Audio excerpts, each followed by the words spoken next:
മലയാളിക്ക് ഓണം ഉണ്ണാൻ തൂശനില നിർബന്ധമാണ്. പക്ഷേ അതും അങ്ങ് തമിഴ്നാട്ടിൽ നിന്ന് എത്തണം. മലയാളികൾക്കായി തൂശനില തയ്യാറാക്കുന്ന തിരക്കിലാണ് തമിഴ്നാട്ടിലെ വാഴയില കർഷകരും വ്യാപാരികളും. 24 ഇഞ്ച് നീളവും 9 ഇഞ്ച് നീളവുമുള്ള ഇലകളാണ് ഓണസദ്യ വിളമ്പാൻ തയ്യാറാക്കുന്നത്.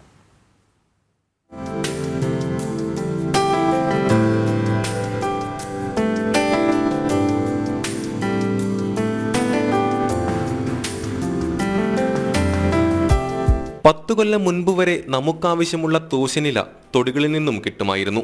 എന്നാൽ ഇന്നതല്ല സ്ഥിതി. തിരുവോണനാളിൽ തൂശനിലയ്ക്കായി നെട്ടോട്ടമോടേണ്ട അവസ്ഥ. ഇത് മനസ്സിലാക്കിയാണ് തമിഴ്നാട്ടിലെ കർഷകരുടെ വാഴയില കച്ചവടം. ഇല വെട്ടാനായി മാത്രം കൃഷി ചെയ്യുന്ന വാഴകളിൽ നിന്നും ശേഖരിക്കുന്ന ഇലകളാണ് മലയാളിക്ക് സദ്യ വിളമ്പാൻ ഇപ്പോഴെത്തുന്നത്. നട്ട് 3 മാസമാകുമ്പോൾ ഇല മുറിച്ചു തുടങ്ങും. വിരിഞ്ഞ് 5 ദിവസം എത്തുമ്പോൾ തന്നെ ഇല വെട്ടും. തുടർന്നുള്ള പ്രവർത്തനം ഇങ്ങനെ.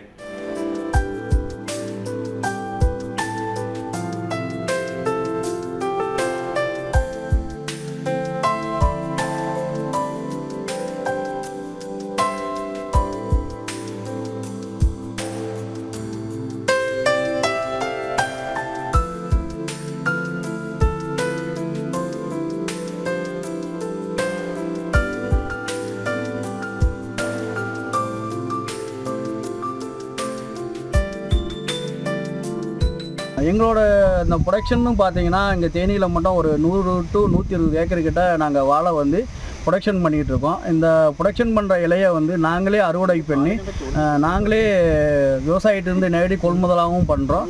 டெய்லி வந்து ஒரு 120 ஏக்கர் மூலியமாக வர சரக்கை வந்து கஸ்டமைஸ்டாக வந்து தலைவாழை தனியாக, டிஃபன் அலை தனியாக, ரவுண்ட் அலை தனியாக, ப்ளஸ் வந்து இந்த வடக்கடைகளுக்கு அந்த மாதிரி தேவைப்படக்கூடிய என்ன சைஸில் கேட்குறாங்களோ அந்த எல்லா சைஸுமே வந்து நம்ம ப்ரொடக்ஷன் பண்ணி കസ്റ്റമേഴ്സ്ക്ക് வந்து കൊടുത്തുകൊണ്ടിരിക്കും. ഒരു വാഴയിൽ നിന്നും 60 ഇല വരെ വർഷത്തിൽ ലഭിക്കും. 24 ഇഞ്ച് നീളവും 9 ഇഞ്ച് നീളവുമുള്ള ഇലകളാണ് ഓണസദ്യ വിളമ്പാൻ തയ്യാറാക്കുന്നത്.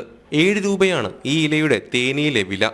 ശീതീകരിച്ച മുറിയിൽ സൂക്ഷിച്ചാണ് ഇവ ആവശ്യാനുസരണം വിതരണത്തിനെത്തിക്കുന്നത്.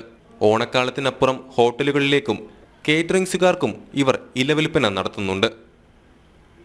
ജനം, ഇടുക്കി.